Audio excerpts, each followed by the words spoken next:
أعوذ بالله من الشيطان الرجيم. بسم الله الرحمن الرحيم. إليه يرد علم الساعة وما تخرج من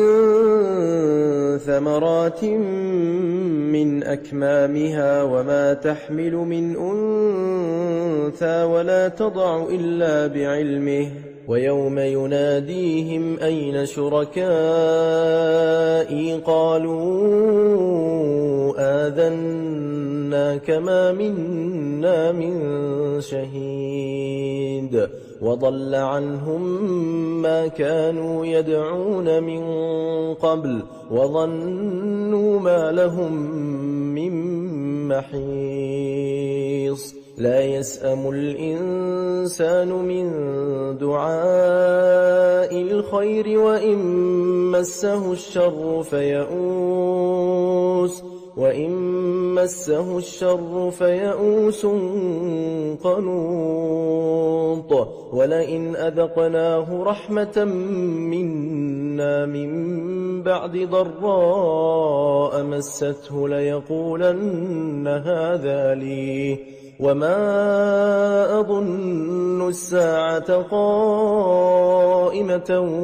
ولئن رجعت إلى ربي إن لي عنده للحسنى فلننبئن الذين كفروا بما عملوا ولنذيقنهم من عذاب غليظ وإذا أنعمنا على الإنسان أعرض ونأى بجانبه وإذا مسه الشر فذو دعاء عريض قل أرأيتم إن كان من عند الله ثم كفرتم به من أضل ممن هو في شقاق بعيد سنريهم آياتنا في الآفاق وفي أنفسهم حتى يتبين لهم أنه الحق أولم يكف بربك أنه على كل شيء شهيد ألا إنهم في مرية من لقاء ربهم ألا إنه بكل شيء محيط بسم الله الرحمن الرحيم حميم عين سين قاف كذلك يوحي إليك وإلى الذين من قبلك الله العزيز الحكيم له ما في السماوات وما في الأرض وهو العلي العظيم تكاد السماوات يتفطرن من فوقهن والملائكة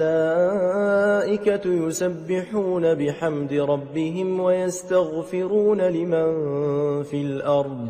ألا إن الله هو الغفور الرحيم والذين اتخذوا من دونه أولياء الله حفيظ عليهم وما أنت عليهم بوكيل وكذلك أوحينا إليك قرآنا عربيا لتنذر أم القرى ومن حولها وتنذر يوم الجمع لا ريب فيه فريق في الجنة وفريق في السعير ولو شاء الله لجعلهم أمة واحدة ولكن يدخل من يشاء في رحمته والظالمون ما لهم من ولي ولا نصير أم اتخذوا من دونه أولياء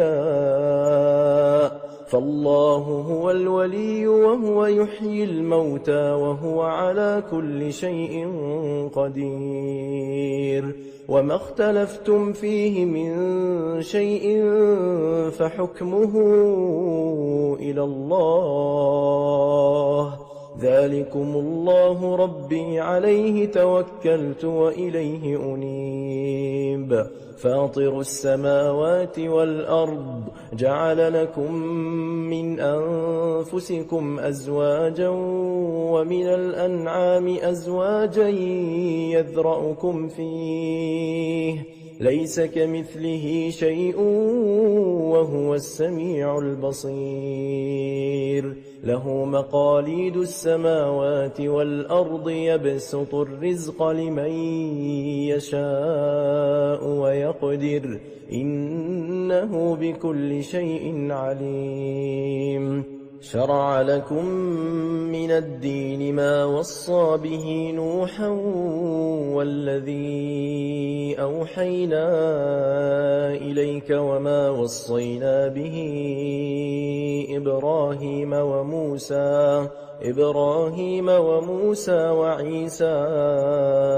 أن أقيموا الدين ولا تتفرقوا فيه كبر على المشركين ما تدعوهم إليه الله يجتبي إليه من يشاء ويهدي إليه من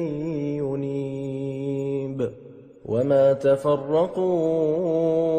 إلا من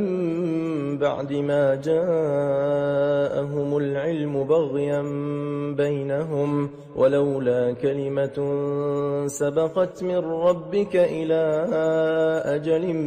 مسمى لقضي بينهم وإن الذين أورثوا الكتاب من بعدهم لفي شك منه مريب فلذلك فادع واستقم كما أمرت ولا تتبع أهواءهم وقل آمنت بما أنزل الله من كتاب وأمرت لأعدل بينكم الله ربنا وربكم لنا أعمالنا ولكم أعمالكم لا حجة بيننا وبينكم الله يجمع بيننا وإليه المصير والذين يحاجون في الله من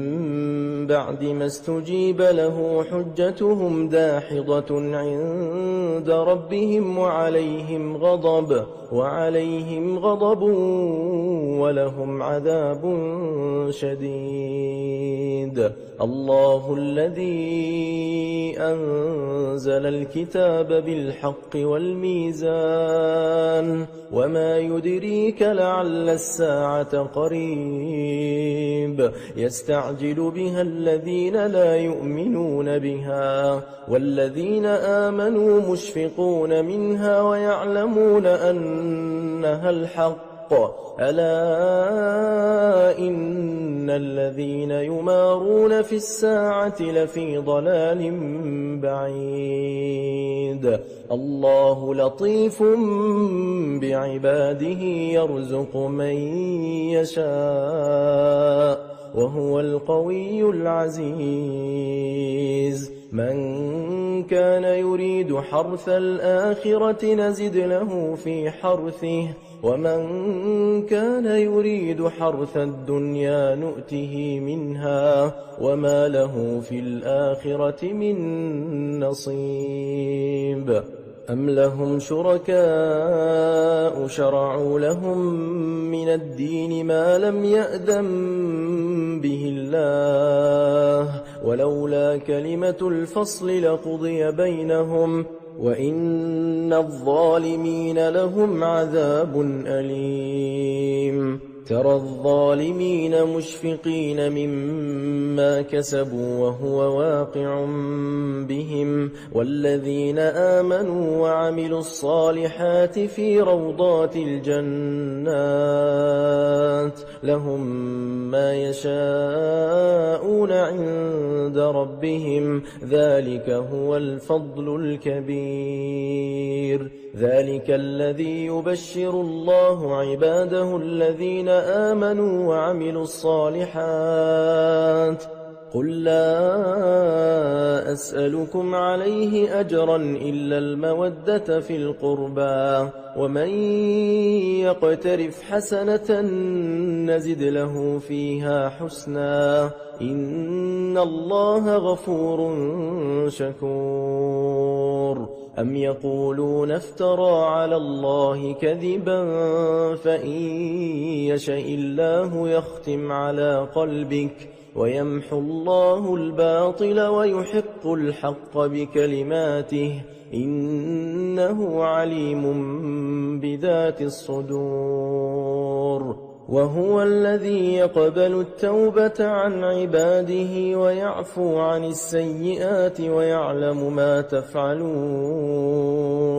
ويستجيب الذين آمنوا وعملوا الصالحات ويزيدهم من فضله والكافرون لهم عذاب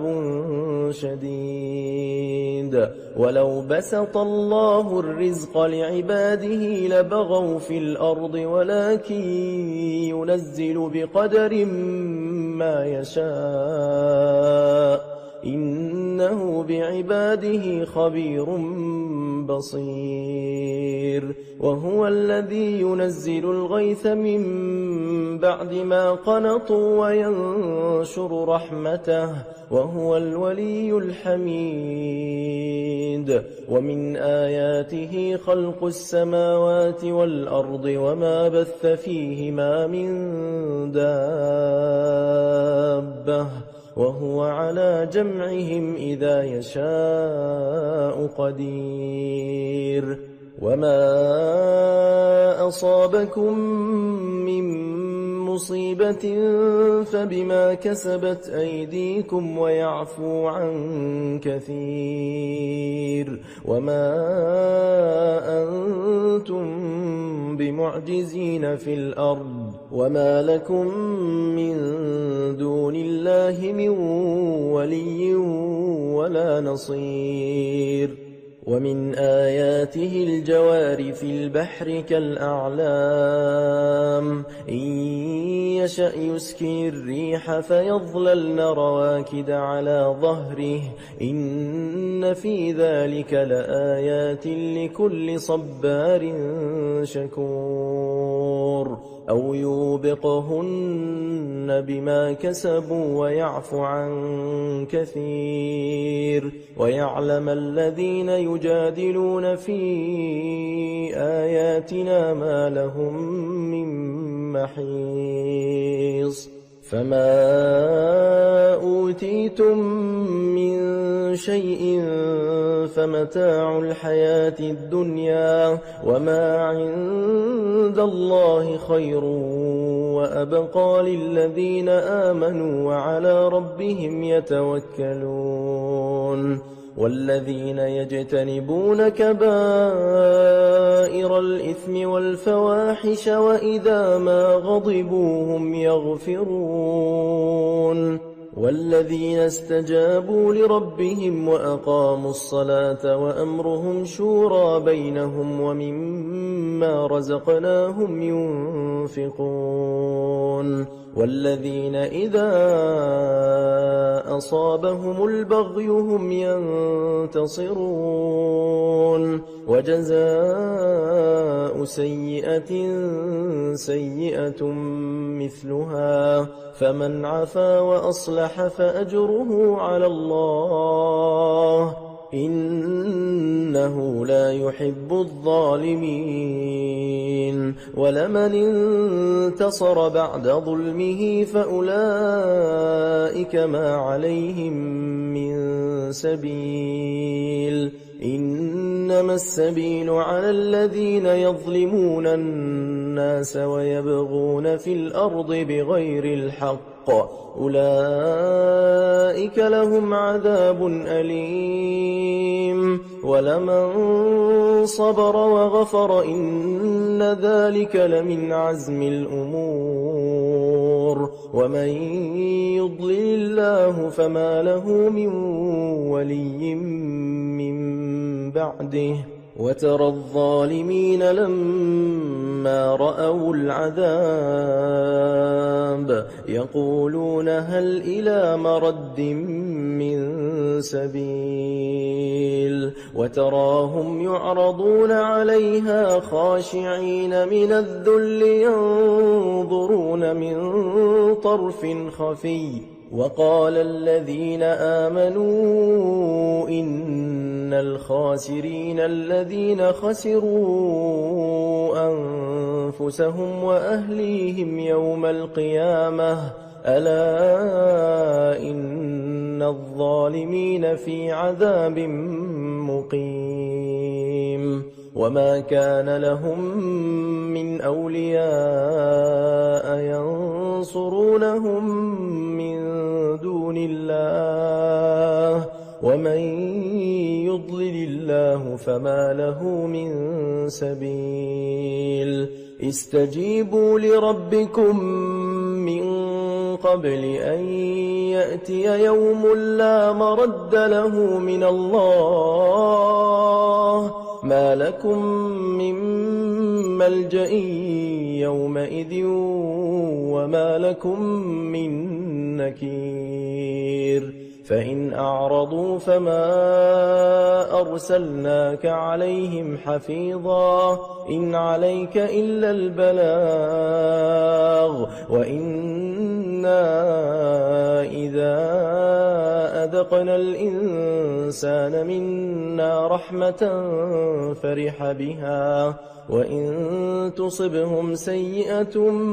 بما قدمت أيديهم فإن الإنسان كفور لله ملك السماوات والأرض يخلق ما يشاء يهب لمن يشاء إناثا ويهب لمن يشاء الذكور أو يزوجهم ذكرانا وإناثا ويجعل من يشاء عقيما إنه عليم قدير وما كان لبشر أن يكلمه الله إلا وحيا أو من وراء حجاب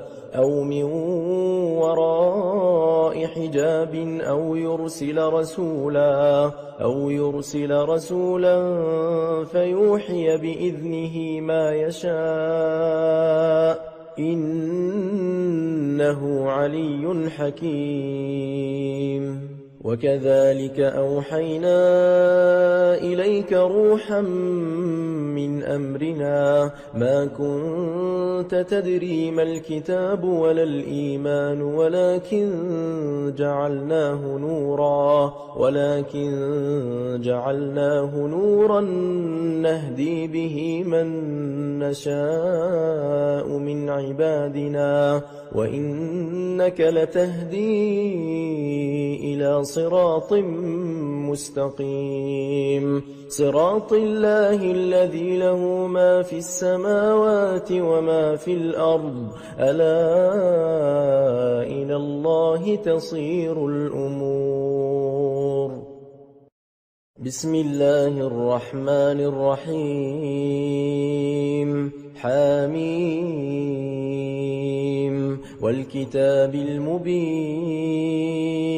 إنا جعلناه قرآنا عربيا لعلكم تعقلون وإنه في الكتاب لدينا لعلي حكيم أفنضرب عنكم الذكر صفحا أن كنتم قوما مسرفين وكم أرسلنا من نبي في الأولين وما يأتيهم من نبي إلا كانوا به يستهزئون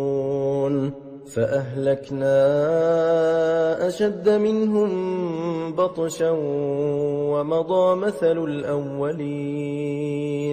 ولئن سألتهم من خلق السماوات والأرض ليقولن خلقهن العزيز العليم الذي جعل لكم الأرض مهدا وجعل لكم فيها سبلا لعلكم تهتدون والذي نزل من السماء ماء بقدر فأنشرنا به بلدة ميتا كذلك تخرجون والذي خلق الأزواج كلها وجعل لكم من الفلك والأنعام ما تركبون لتستووا على ظهوره ثم تذكروا نعمة ربكم إذا استويتم عليه وتقولوا سبحان الذي سخر لنا هذا وما كنا له مقرنين وإنا إلى ربنا لمنقلبون وجعلوا له من عباده جزءا إن الإنسان لكفور مبين أم اتخذ مما يخلق بنات وأصفاكم بالبنين وإذا بشر أحدهم بما ضرب للرحمن مثلا ظل وجهه مسودا وهو كظيم أومن ينشأ في الحلية وهو في الخصام غير مبين وجعلوا الملائكة الذين هم عباد الرحمن إناثا أشهدوا خلقهم ستكتب شهادتهم ويسألون وقالوا لو شاء الرحمن ما عبدناهم ما لهم بذلك من علم إن هم إلا يخرصون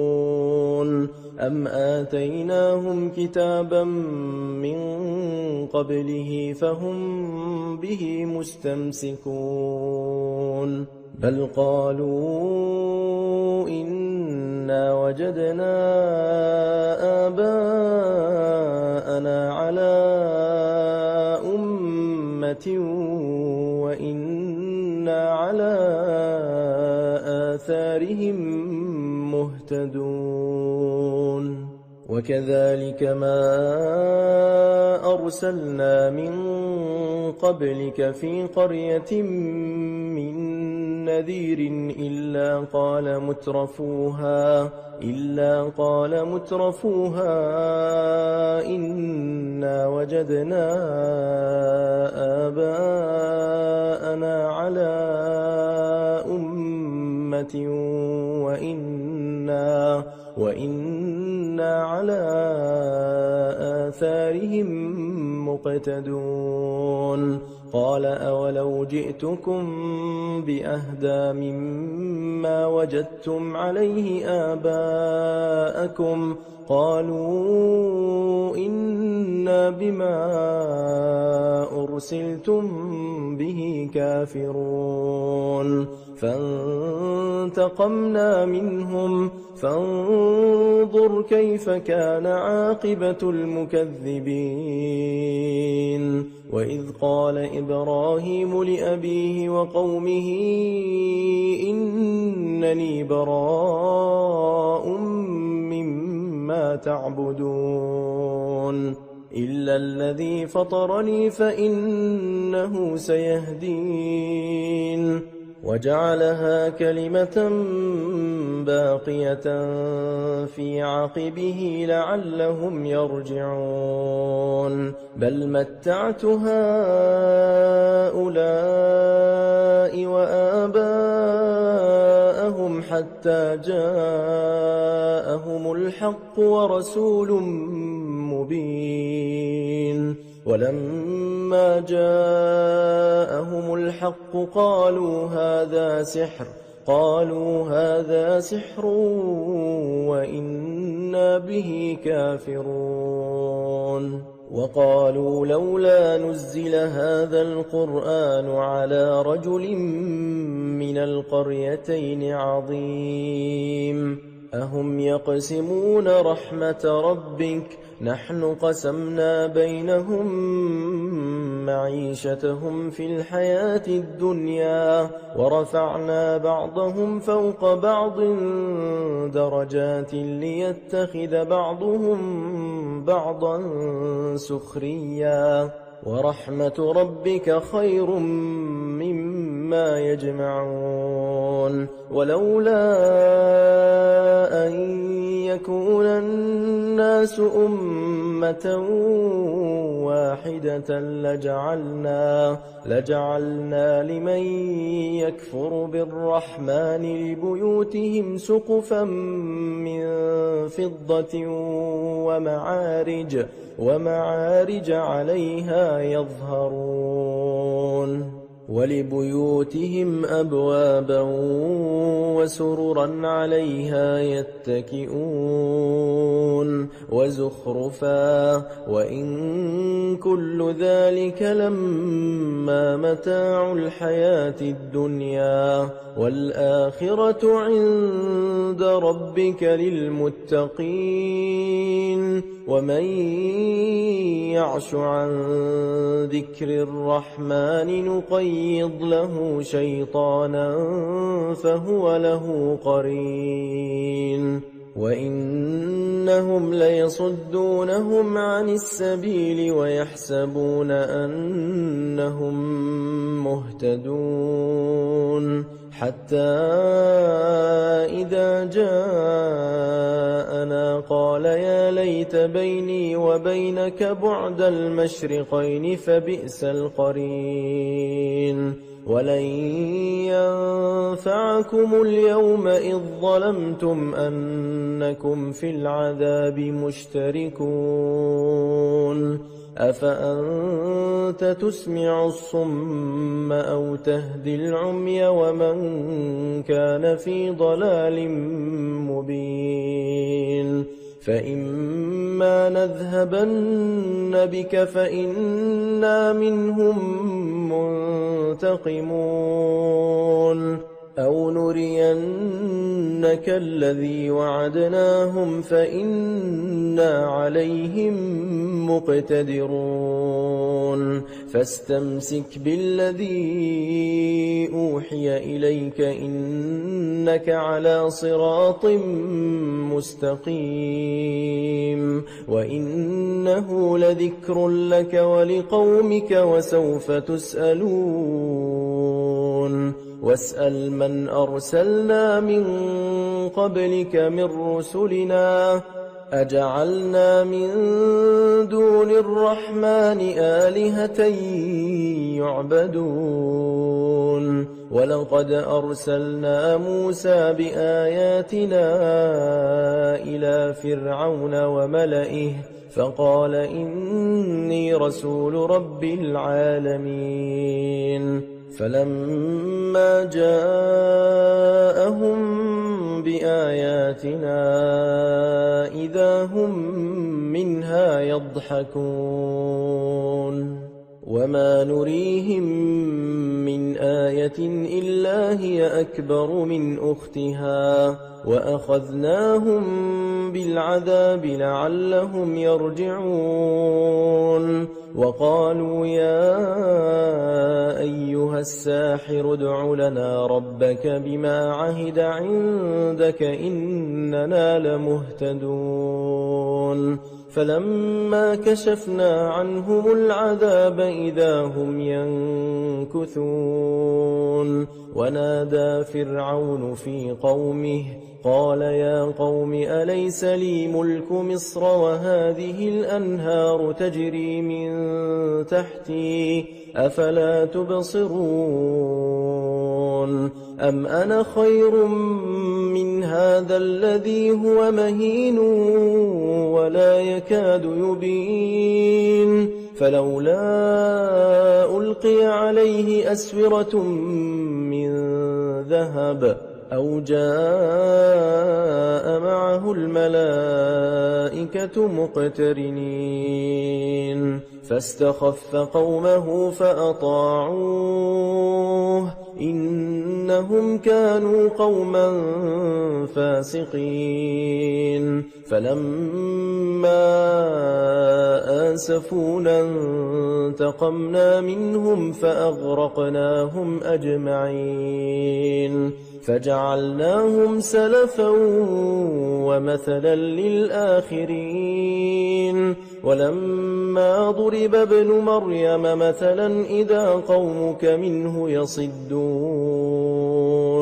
وقالوا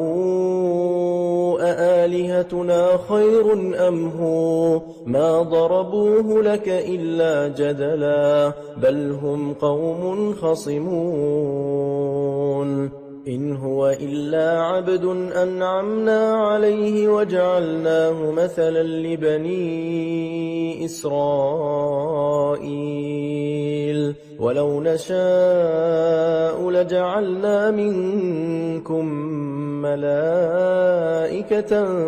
في الأرض يخلفون وإنه لعلم للساعة فلا تمترن بها واتبعون هذا صراط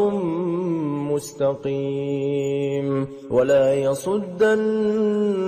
الشيطان إنه لكم عدو مبين ولما جاء عيسى بالبينات قال قد جئتكم بالحكمة ولأبين لكم بعض الذي تختلفون فيه فاتقوا الله وأطيعون إن الله هو ربي وربكم فاعبدوه هذا صراط مستقيم فاختلف الأحزاب من بينهم فويل للذين ظلموا من عذاب يوم أليم هل ينظرون إلا الساعة أن تأتيهم بغتة وهم لا يشعرون الأخلاء يومئذ بعضهم لبعض عدو إلا المتقين يا عباد لا خوف عليكم اليوم ولا أنتم تحزنون الذين آمنوا بآياتنا وكانوا مسلمين ادخلوا الجنة أنتم وأزواجكم تحبرون يطاف عليهم بصحاف من ذهب وأكواب وفيها ما تشتهيه الأنفس وتلذ الأعين وأنتم فيها خالدون وتلك الجنة التي أورثتموها بما كنتم تعملون لكم فيها فاكهة كثيرة منها تأكلون إن المجرمين في عذاب جهنم خالدون لا يفتر عنهم وهم فيه مبلسون وما ظلمناهم ولكن كانوا هم الظالمين ونادوا يا مالك ليقض علينا ربك قال إنكم ماكثون لقد جئناكم بالحق ولكن أكثركم للحق كارهون أم أبرموا أمرا فإنا مبرمون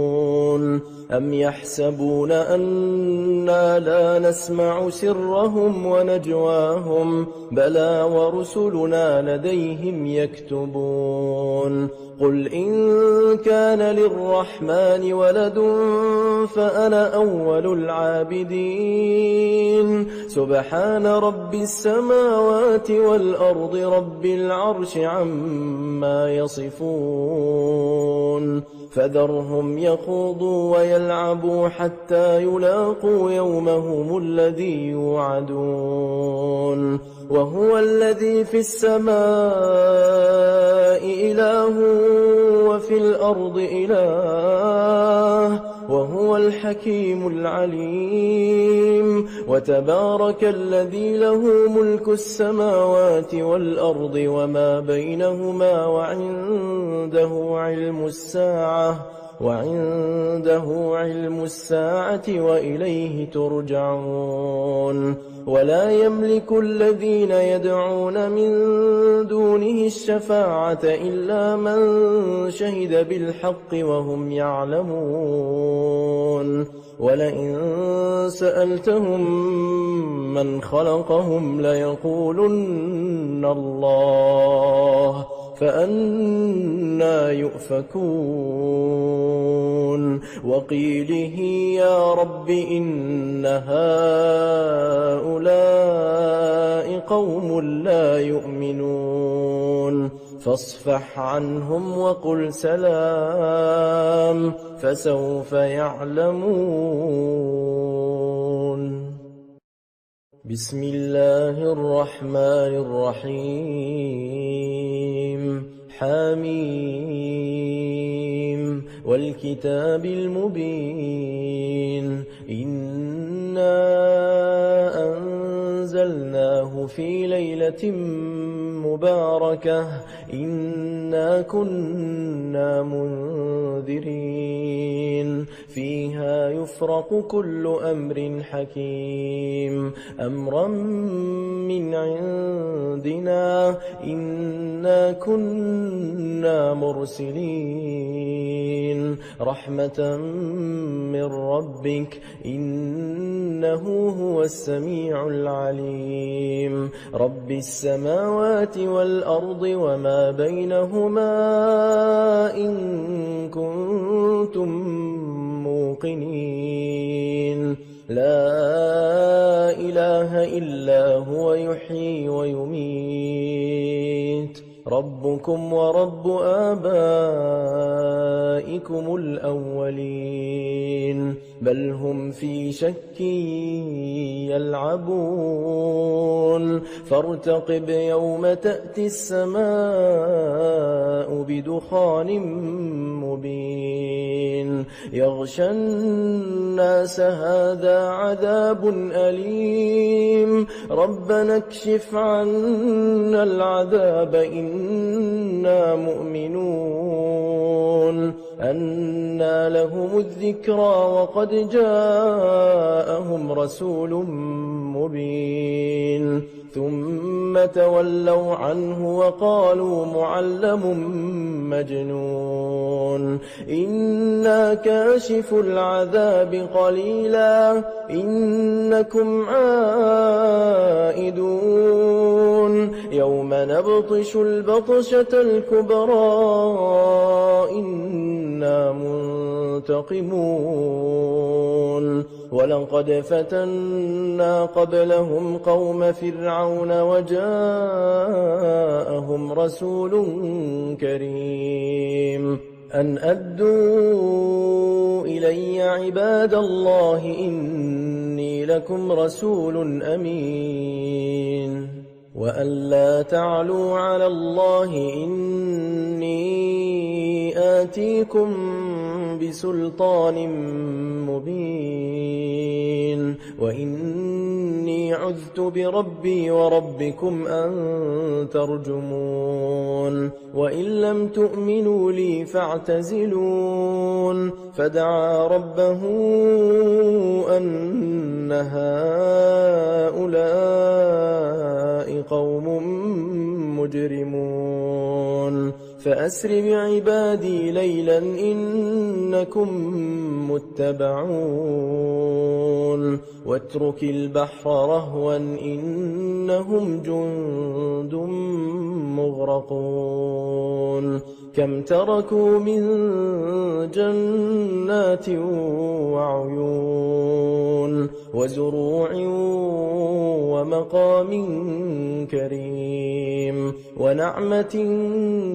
كانوا فيها فاكهين كذلك وأورثناها قوما آخرين فما بكت عليهم السماء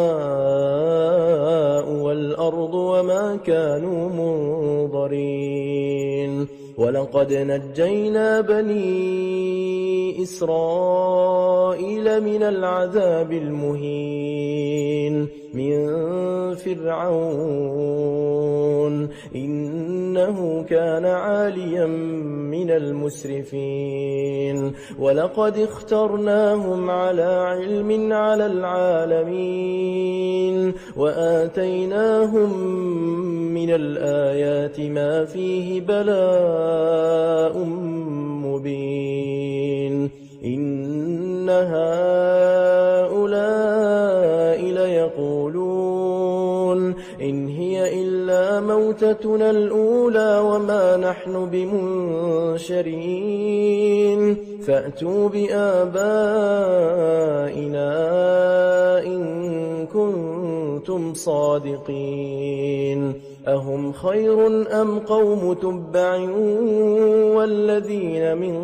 قبلهم أهلكناهم إنهم كانوا مجرمين وما خلقنا السماوات والأرض وما بينهما لاعبين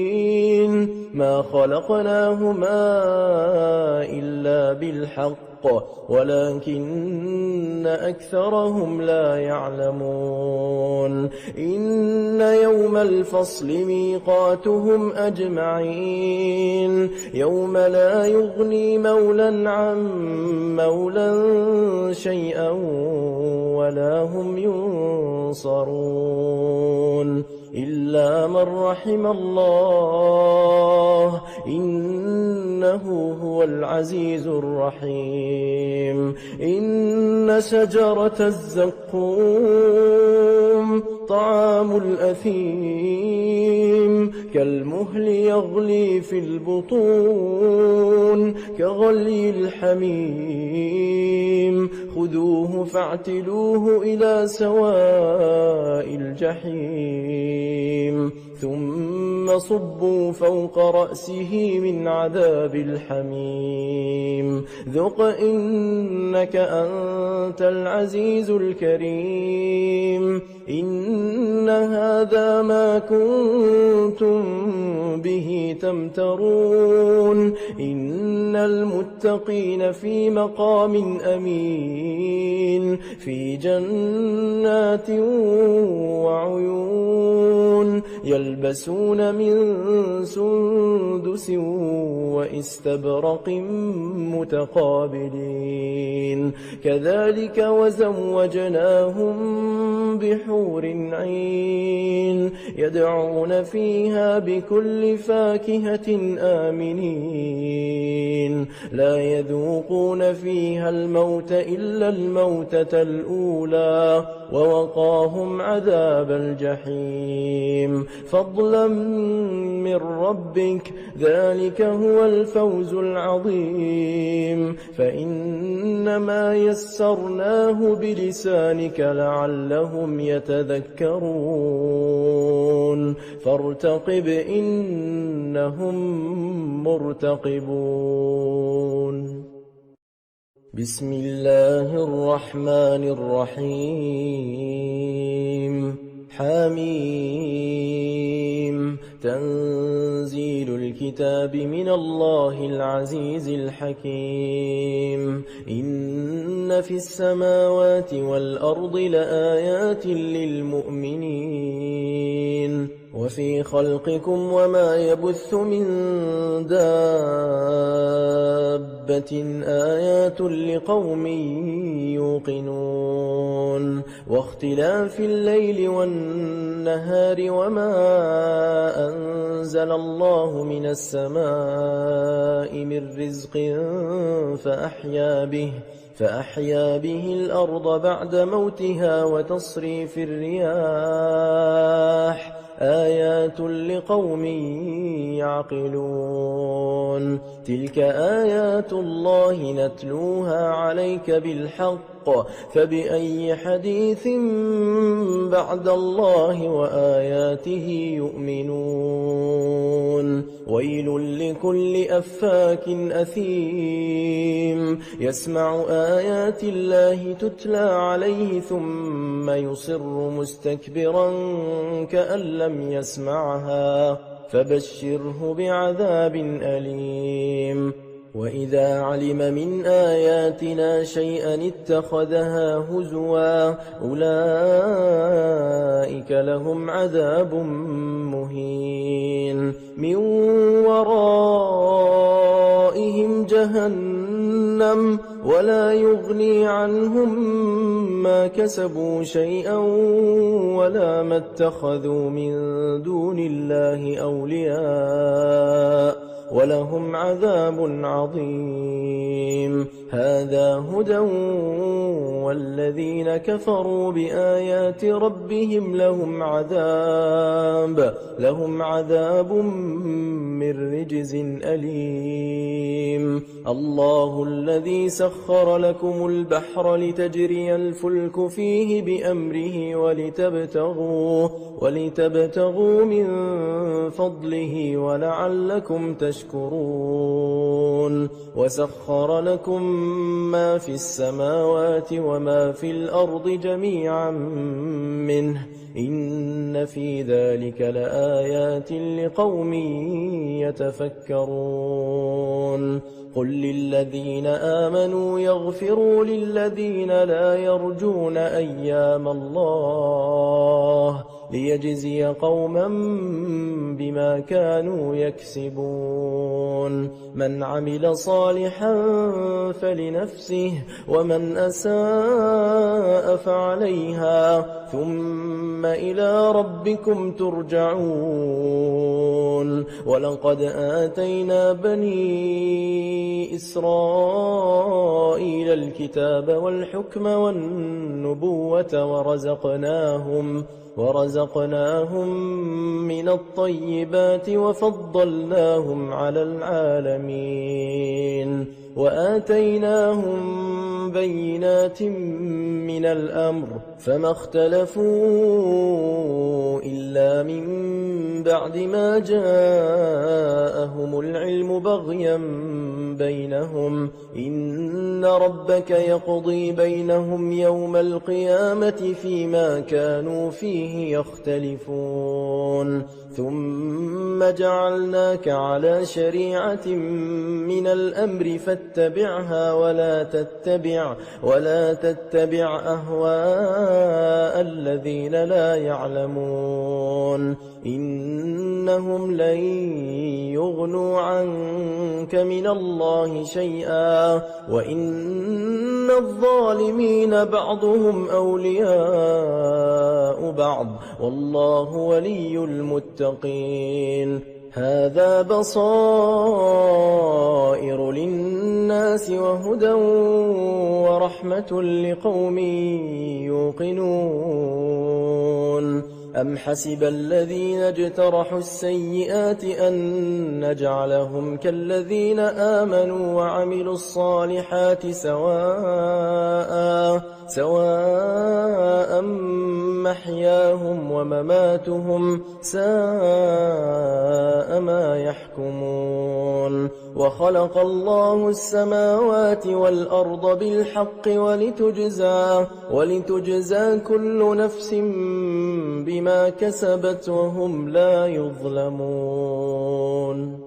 أفرأيت من اتخذ إلهه هواه وأضله الله على علم وختم على سمعه وقلبه وجعل على بصره غشاوة فمن يهديه من بعد الله أفلا تذكرون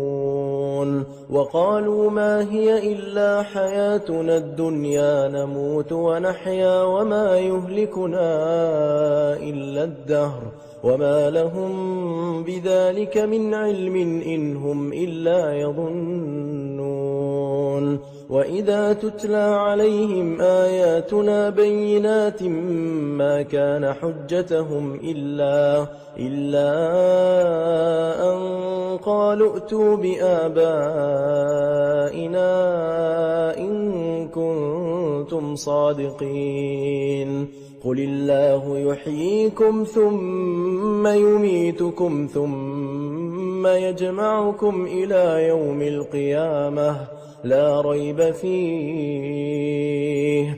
ريب فيه ولكن أكثر الناس لا يعلمون ولله ملك السماوات والأرض ويوم تقوم الساعة يومئذ يخسر المبطلون وترى كل أمة جاثية كل أمة تدعى إلى كتابها اليوم تجزون ما كنتم تعملون هذا كتابنا ينطق عليكم بالحق إنا كنا نستنسخ ما كنتم تعملون فأما الذين آمنوا وعملوا الصالحات فيدخلهم ربهم في رحمته ذلك هو الفوز المبين وأما الذين كفروا أفلم تكن آياتي تتلى عليكم فاستكبرتم وكنتم قوما مجرمين وإذا قيل إن وعد الله حق والساعة لا ريب فيها قلتم ما ندري ما